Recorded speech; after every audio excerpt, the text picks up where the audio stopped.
Welcome to USA Global TV and Radio, where our mission is to provide education, entertainment, hope, and inspiration. USA Global TV and Radio connects you with experts and audiences all around the world every single day to help you succeed in business and to live a richer life. Visit us at usaglobaltv.com to learn about career and life-changing training and mentoring programs like the Listening Mentor. Subscribe to our newsletter to stay informed about our special programs and offers. Discover how you can become a guest on one of our shows or a host or producer of a USA Global TV and Radio show of your very own. That's USA Global TV and Radio, where the doctor is always in.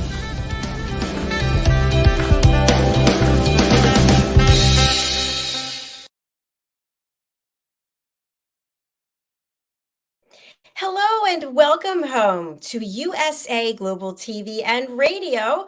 I'm Dr. Jacalyn Kerbeck. Our show today is Global Adventures, and we are in for a real treat today with the star of our show, JenettaBarry, taking us on her own adventure. So happy she's here to share with us. Let's welcome her to the program. Hello, Jenetta. Come on out. Hello. Hello, Dr. Jacalyn. What a pleasure to be back again at my most favorite program in the whole of USA Global TV. I'm a bit biased, and that's saying a lot because you've been on a number of shows. So that really touched my heart when you shared that. So I appreciate it. And you've had some amazing guests who've been here sharing their adventures. And before we begin, I would just like you to give that disclaimer about this is not a travel show. Tell us more. Yes. Okay. Well, why this is such a delicious show is because it's not a travel show. It's basically where people step forward and share an adventure they've had that's made a meaningful difference to them. So it's not going through the itinerary and which hotel, and it's none of that. It's about what happened and what that experience did, either spiritually or physically or emotionally or mentally or all of the above, because usually they're not separate. And so it's left us with some insightful shows. We had Dion de Villiers 2 weeks ago sharing his children learning the way of the Khoisan, which is a very ancient tribe that lives in the Namibian and Botswana, in the Kalahari, really, the Kalahari Desert in Southern Africa. I mean, just amazing stories. We've had Antarctica, we've had Ethiopia, and I even shared Andy and my honeymoon up in the northern parts of Kenya on an exotic island in the middle of a lake filled with hippo and crocodile. So that's the experience, is that by the time you finish the show, it feels as though you've actually gone on the journey with the person as they share it with you. And it's just so heartwarming. It surely is. And again, the guests that you've had on, they've just been so forthcoming with exciting adventures. You've had family members on. I know our last episode was so good that we're going to be bringing Dion back for a 2-hour segment once we can get all of our schedules matched up. What are you going to be sharing about today? Well, today is about an unplanned trip, an impromptu trip that came from a lot of angst, really, and a lot of pain, but that left such a meaningful difference at the end. And the reason why was I was getting on with life. I was in London and Oxford between visiting Andy, my now husband, and so on. And I was hospitalized in extreme pain, and the NHS system left a burst gangrenous appendix inside me before operating. It was in me for 24 hours.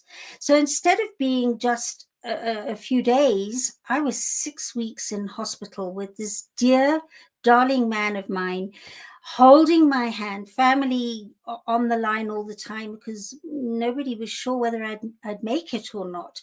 and my nephew coming through to visit me as well. And Andy held my hand through those 6 weeks as all my organs went into a hissy fit. They were not happy, and also such a lot of not actioning, and it sounds like I'm in a program going on about the NHS. They really tried their best with limited staff, and that was before COVID, just before, in fact. But so much mismanagement, like putting tubes down because I was not holding any food down. In fact, I was hardly eating, and then they put it too far, and I was, well, you can imagine what I was vomiting. I'm not going to go too graphic, but it was terrible, and they just missed puncturing intestines with that, and there was just so much. So there were times where I really thought I was going to leave the planet, and the pain was indescribable over 6 weeks. But I did pull through because I made the decision to. And in fact, that's probably a spiritual program for another time, where I went into limbo and realized that I wasn't going out and I wasn't staying. I was in this limbo place, and that was still my choice. So finally, I got home, and Andy and I looked at each other, because during that time of holding my hand, he said, we're going to do something special. We're going to go to Portugal. We're going to go here. We're going to go there. Anyway, when we got home, we decided that we had to get away. And in actual fact, I'm going to bring up the slides now to show you what that was all about, because these two men are very special friends, and they're Ben and Hisham from Morocco, and they heard what had happened, and they work very closely with Andy, my husband, because Andy is in corporate events and incentives and so on, and they have helped Andy in many times before when he's taken corporates through to Morocco. And they heard what had happened and said, we are gifting you 3 nights in Marrakesh. So Andy and I hopped on a plane. So you'll see some bits of me where I look quite grey, actually, quite a grey look pallor to me, but I'm alive. And my hair just wouldn't do what it was told. It was like grass after 6 weeks of hardly eating or drinking, and not being always on a drip, and potassium levels so low. So you'll see that as we go on. But it was these two special people in Morocco that got us away and helped me through my first stage of recovery. So here we go. Let's get you where we are on the map today. So we're still in Africa. In a couple of weeks' time, we're going to Thailand, but we're in Africa for today, and we're in Northwest Africa in Morocco. There is Morocco. It's just below Spain, for those of you who didn't know, and Algeria and Libya are to the right, and there's Morocco as a country, and there's Marrakesh. So Marrakesh is inland. It's not by the sea, like Casablanca, and it's the most magical place to visit. And in actual fact, Marrakesh was first put together or formed or created by a man called Yusuf bin Tashfin in the 11th century. So it's centuries old. And it shows it in all its incredible variable things that have happened to it, that have left its flavor on that city. Amazing city. So the first thing to share with you is that not even 90 kilometers, about 55 miles away, are the whole Atlas mountain range, which it's January and February, December, January, February, gets covered in snow. Now that range is 2,500 miles long, and it spans the 3 countries, Morocco and Algeria and now I've forgotten the third one, but those 3 countries I showed you just now, I'm doing well. So yeah, and so the climate there is really very, very mild. Although we're in the desert in Marrakesh, it's mild because of the high mountain range behind it. Just beautiful. And there's the mayor of Marrakesh, Fatima Zahra Mansouri. So in a very Muslim arrangement, we've had or they've had a mayor she's been there since 2009. So that's quite a thing. I was very impressed when I got there to think that they were so go ahead in having that happen. So where our hotel was is actually, it's an amazing, amazing place. It's called Palmyrai. And Palmyrai, the legend is that Palmyrai was just desert till about 1,000 years ago, when the first person that formed Marrakesh had his people camp there, and they were eating dates. And they dropped the pips and they started growing. And now Palmyrai is actually, I think there are over 100,000 trees in Palmyrai, and a few resorts that you can go and stay there. And actually artesian wells are now feeding those trees. And there are fruit trees and olive trees there as well. So it's an oasis that was apparently inadvertently man-made nearly 1,000 years ago. So it's quite a place, and that's where we were very generously booked into a resort that had 2 hotels, a modern one and a not so an older one that was filled with lots and lots of Moroccan character. But we were in the Yes. Oh, sorry. I have a question. Is that where Pomeranian dogs are from? I think it is. No, because that's Pomeranian. And I think Pomeranian is probably South America. That's a good question. We should Google it. But this is Palm, P-A-L-M, Palmyrai. Palmyrai. But good question. And please, I can't see you as I'm presenting, so please just stop me.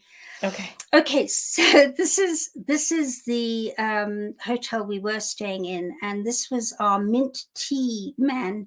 He set himself up at breakfast time, and you could come with your little cup and get your mint tea, and he had all sorts of delicacies also on platters and so on, or you could have a conventional Western breakfast with it. So you had quite a nice choice there. So he was busy serving tea for me then. Can you see it's amazing. He puts it way up and down on the glass and fills the glass with mint tea.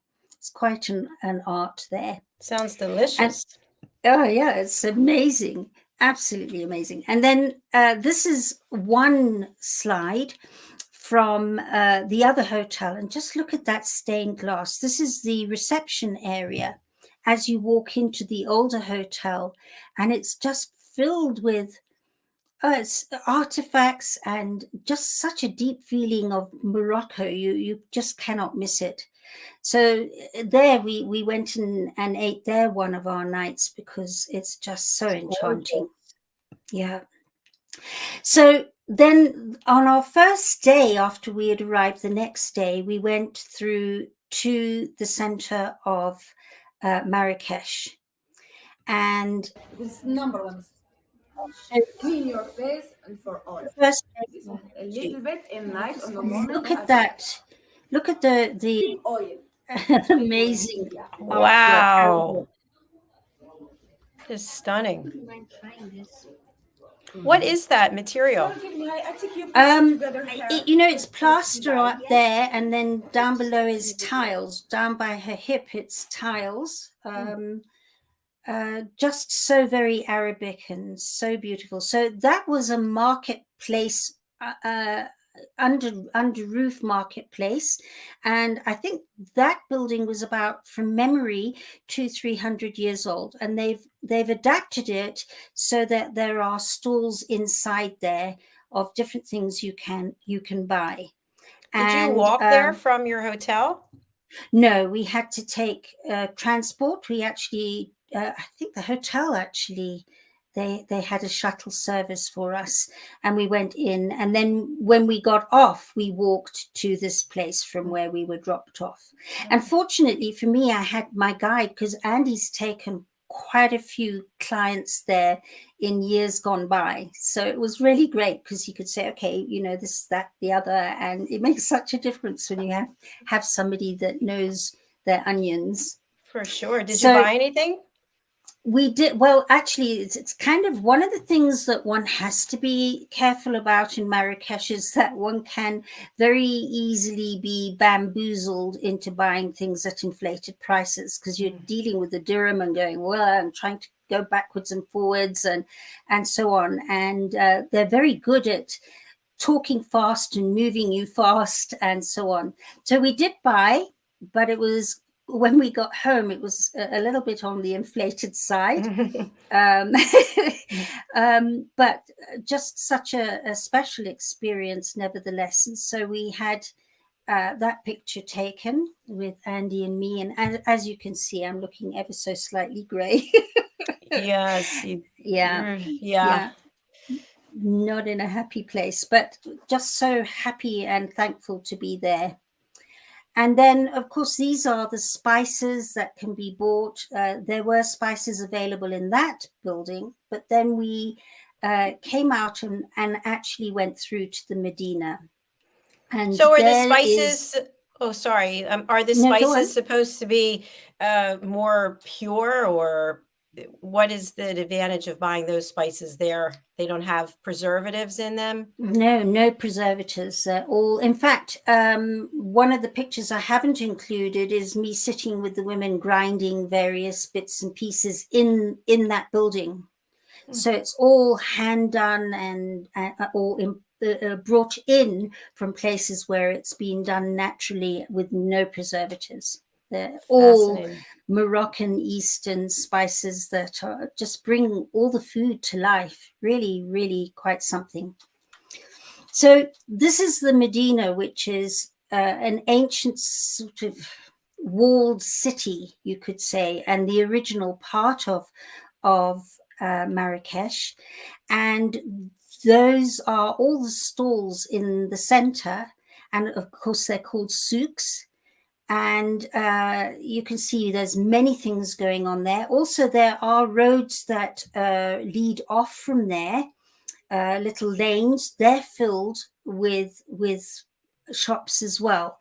But here in the center, quite a lot goes on. I have a question. And this one, yes. So on that slide previously, are they permanent structures that are there year round? No. Okay. They're set up. They're like any of our organic markets that one goes to. They're set up, and they're not permanent stands. Yeah. All right. Thank you. And then this one, I thought our viewers might be really intrigued with. Are they teeth? Dentures? Human teeth. Wow, that's amazing. So you can go along and say, right, I need a tooth.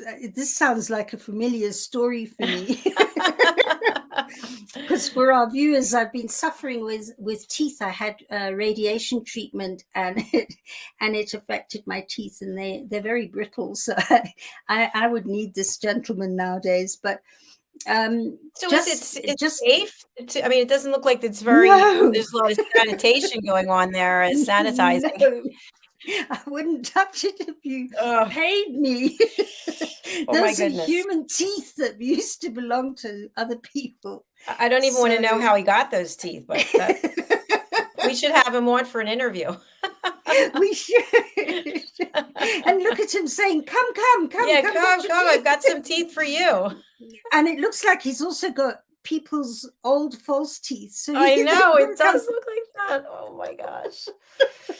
Wow. It is quite so. You know, one wonders how you put them into your mouth and keep them there, because glue would be toxic and you'd end up with a really serious problem. So, you know, just the look of it is like, well, that's nice to take a photograph, but that's as far as I'm going. Look at the plastic container. It's so dirty, Yes. filthy. Oh my goodness. Yeah, something else. And then this is the next one that Marrakesh is famous for: the snake Oh, charmers and the performing monkeys. And there's a lot of controversy around having animals in a market like that in this day and age because of abusing them, not handling them the way they possibly could be handled. So, you know, there's a lot of controversy around it. But basically, he's getting that cobra to dance with his music. And yeah. you know what's amazing to me also is that the other snakes are just coiled up doing nothing. I mean, Yes. are they on sedation? they're because they're cold-blooded, they're just sleeping, and he's done something to this snake to awaken it and go with the music. It's It amazing. sways with the music. I give you a lot of credit for getting that close to take a picture. I would be I like, didn't take it. okay. I didn't take it. Okay, good. I feel better now. But the other one is the tamed monkeys, and if you read up on it, they'll say to you one of the things is to stay away from the monkey tamers, because they tend to bombard you and put the monkeys on your shoulder without asking you, and then saying, you know, photo, and then asking huge amounts of money for it, and even kind of secretly robbing you whilst they're doing all of that. You go away and your wallet's gone and things like that. So when reading up on it, there's a high thing saying, you know, look from a distance but don't go too close. Yeah. So I didn't include them today for that reason. Now here's one of the alleyways, which is called a Zanik, I think it's called. And down there are more souks. And just look at the colors and the variations. So vibrant. Yeah. And here's inside one of those alleyways or little roadways. And I stopped when I saw what was coming down that alleyway. I was going, but I could be home in Kenya, because the whole of the coast of Kenya is very Arabic. And there's two islands very close to me here. One, of course, is Zanzibar, which most people know about. But there's another one that's almost in Somalia on the Kenyan coast, called the island of Lamu, the ancient island of Lamu. And this is what a Lamu looks like. I noticed pretty much everyone's wearing long, flowing, yes. I don't know what they're called. Well, here they're buis, but of course it's all the Muslim clothing. The women are covered up and so on. So that is East Africa, and here is Morocco. And it's like, wow, it felt like I'd come home. I was so excited to be there. It's like, oh, I just so miss Kenya and its variation. And one of them is the coast and its rich Arabic history as well. Because, you know, all the trade winds used to bring Arabs with Persian rugs and all sorts of things, and then they'd take the spices and ivory back in the days when they could take ivory on the dhows. So this was really like I'd arrived at home. I was so excited. And here's one of the souks. And interestingly enough, Andy was telling me at the time, that's actually quite a big one, because what happens is with each generation, when the father passes on, that particular shop, that souk, is handed on to the children and then has to be divided between the children. So the souks are getting smaller and smaller with each generation, and that's quite a big one. So how do you spell that, Jenetta? SOUK. Souk. Souk. Okay, thank you. Here's another one. Wow, so many fun things to buy. I know, too nice, too many. This is all silverware in lamp form. Beautiful. Look at that. Beautiful. Stunning. Yeah. I It's like, love lighting like that. yes, I do too. It's my favoritist. And then here's some footage.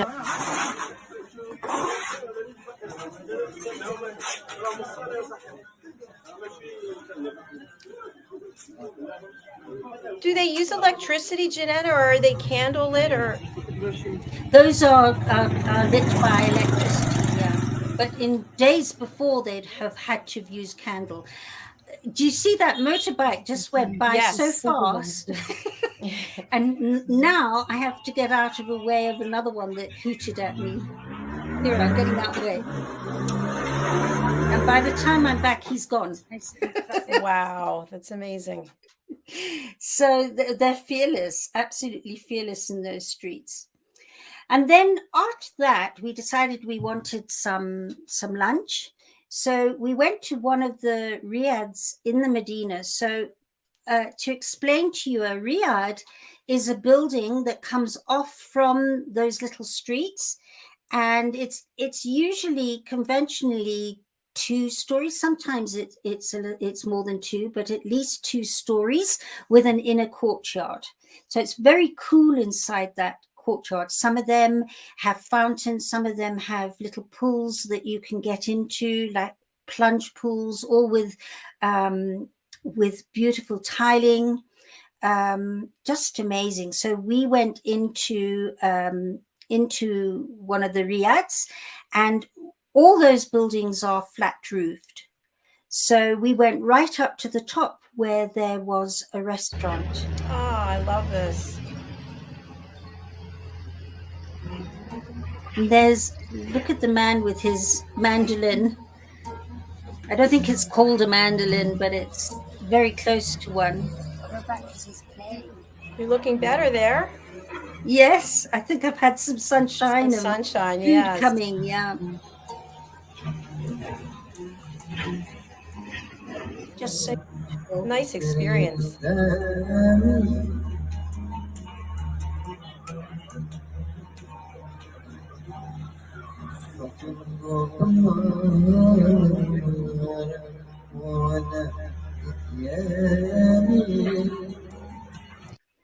Was he taking requests? I'm sure he would have if we could have given him one he'd understood.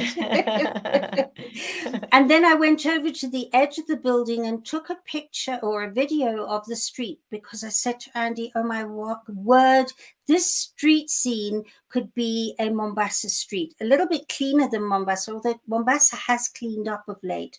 But this looks just like Mombasa.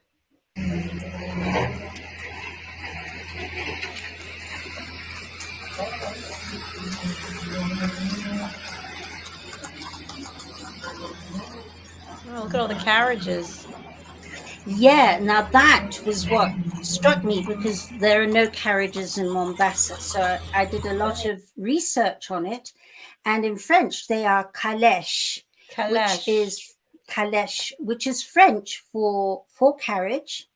Were they for hire, or were they basically? Yes, like New York. Okay. They're identical to the ones in New York. And they arrived when in 1912, the French Legionnaires took over Marrakesh and took it over as part of the French colony.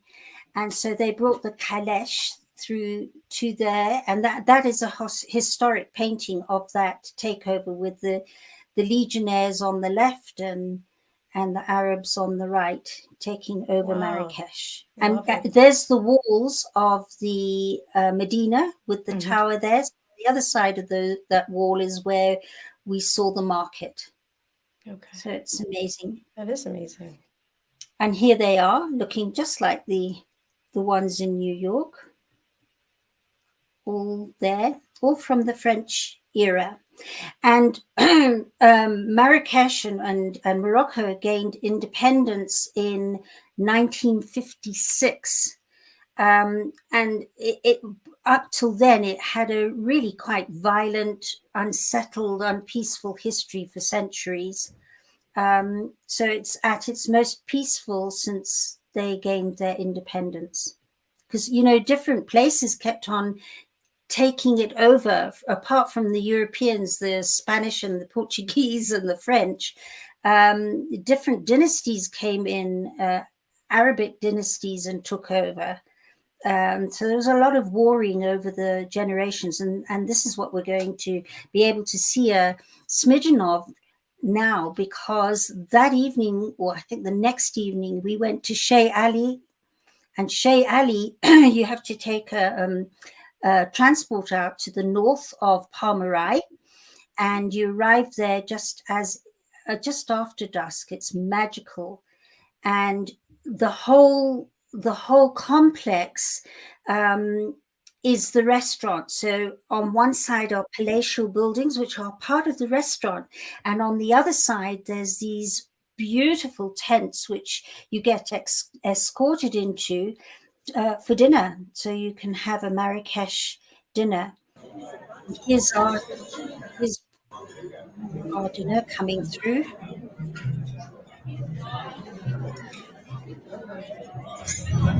What This did is you our have? soup. This is a special soup, yeah.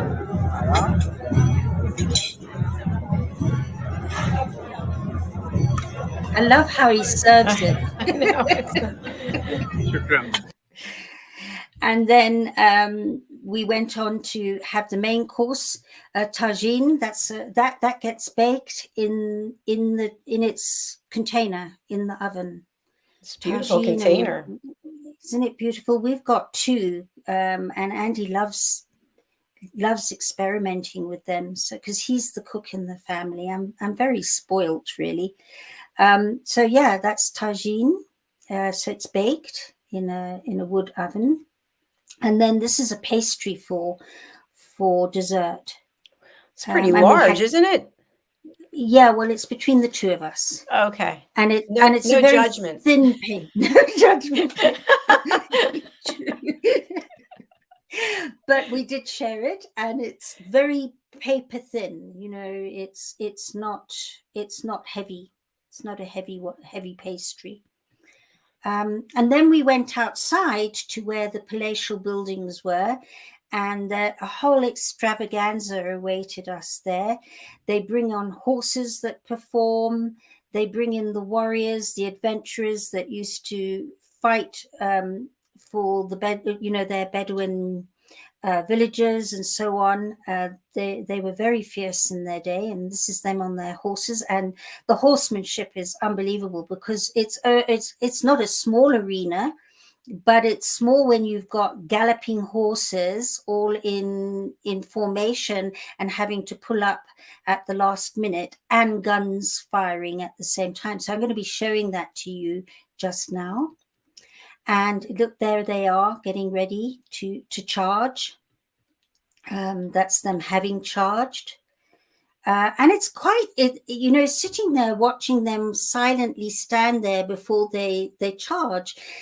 I mean, it feels like something out of Lawrence of Arabia, and it's quite like, whoa, imposing in a romantic way in this day and age. I'm sure in previous years where they really were charging to attack, not very romantic, but the way they put it together was amazing, and I was very impressed. And in fact, part of the last part of the scene, they try and reenact a whole Bedouin village. So they're nomadic women dancing, and the goats and the sheep come in, and the camels and the fire throwers, and they all come in. And the piece I'm going to show you now was the end of the show. Well, at the end of the piece, the video I'm going to show you, at the end, they set up a little comic act where the woman's in the desert selling her wares to somebody else in the desert, and then they creep up on them on their horses and startle them. So, and of course, everybody roars with laughter, and then it's the end of the end of the show, but quite spectacular what they managed to put together. So here it is. Quite a production.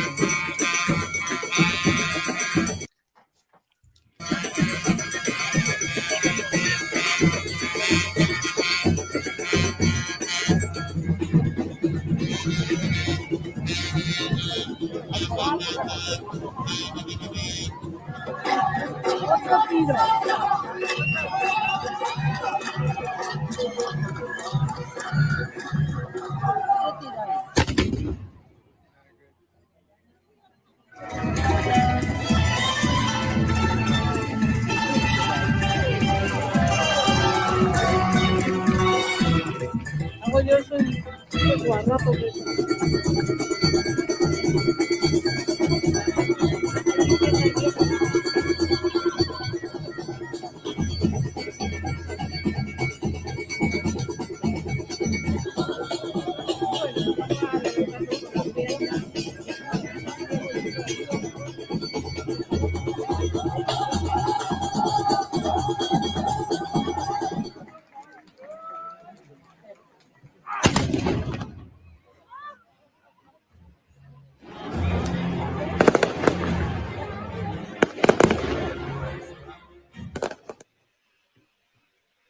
Wow, that was amazing.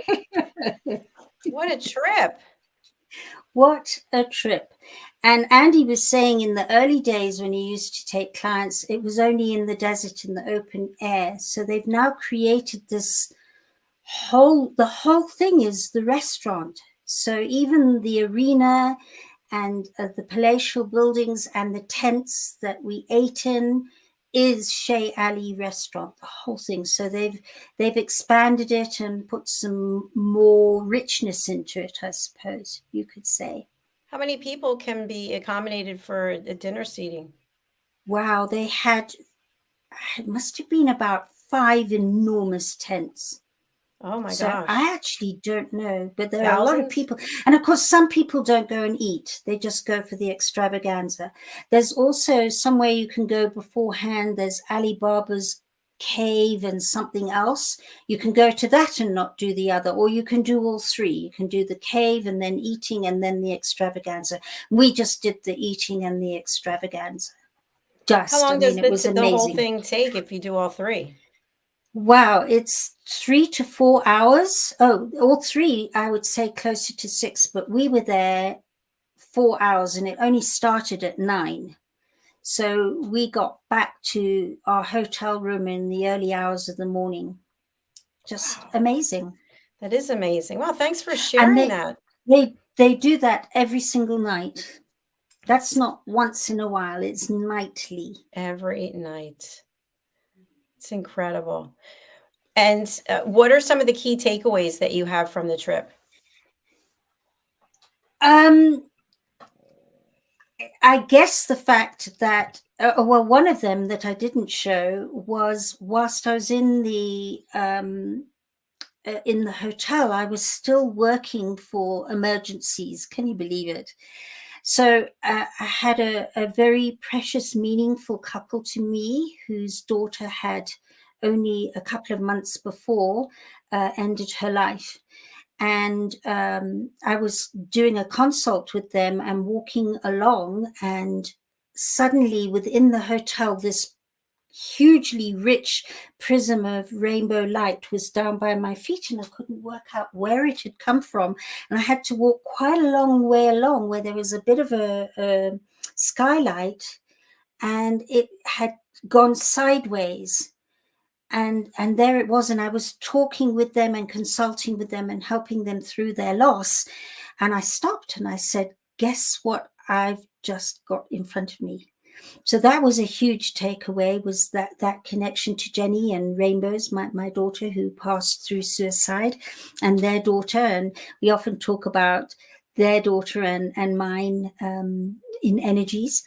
But I think the biggest key takeaway was just the richness of history and how all these nomads have survived some really quite difficult times with different rulers. And it's not easy living there I guess it's got a bit easier now, but there are still nomads up towards the Atlas Mountains, and it's desert. It's not an easy life, I don't think. And they've created so much. So my takeaway was just learning about the richness of their history, the society as it is today, the fact that they've got a woman mayor.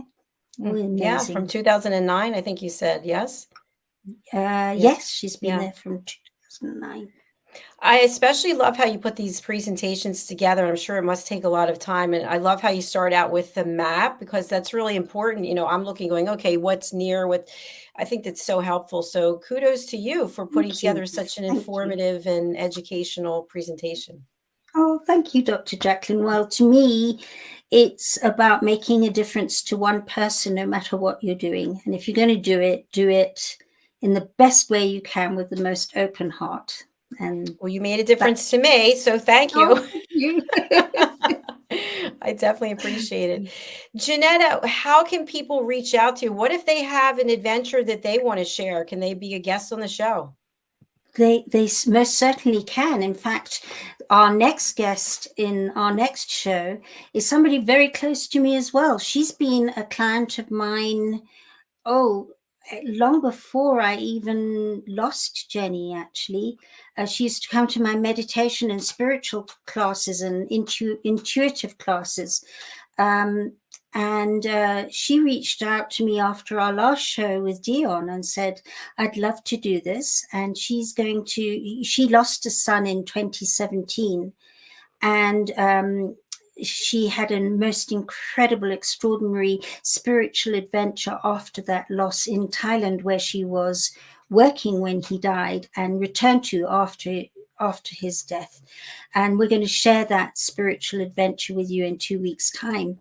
So if you or you know of somebody has a meaningful happening where you've traveled somewhere and it's really touched you, and it's been rich and full, and it would be really something special to share with you. I mean, by way of example, we've got Dion coming up also with the gorillas in East Africa. And that's where the film Gorillas in the Mist came from. So he's going to share that with us, which is quite an experience when you're up close and personal in the forest with those gorillas. So if you've got, it doesn't have to be as fancy as gorillas. It could be an amazingly meaningful happening in a place that a lot of people don't normally go to. If you'd like to share that with us, please get hold of me at Jenetta, JENETTA, at theepiphanyprocess.com. And we'll get you set up and booked onto the show, because your experience could inspire other people. Absolutely. Thank you so much, Jenetta, for that. And just a quick announcement for anyone who is a team member here at USA Global TV and Radio, or maybe people who will become team members. We are hosting our first retreat. It seems like a good time to bring it up since we're on Global Adventures. And I'm working closely with Mr. Philip Sykes from the British School of Excellence. We have selected dates, which are September 7th through the 12th. We're going to have a retreat. We're working on the Bahamas, so let's see if that comes through. But we are providing education, some entertainment, some fitness, ways to collaborate and network in a beautiful location. So stay tuned for more information, but you have to be a team member at USA Global TV and Radio.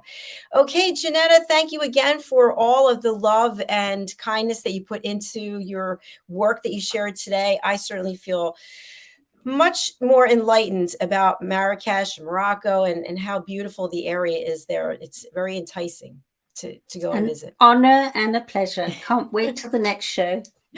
Me either. All right. Thanks again. We're coming back with the United Kingdom news and culture. We'll see you there soon. Bye, everyone. Bye, Jenetta. Bye.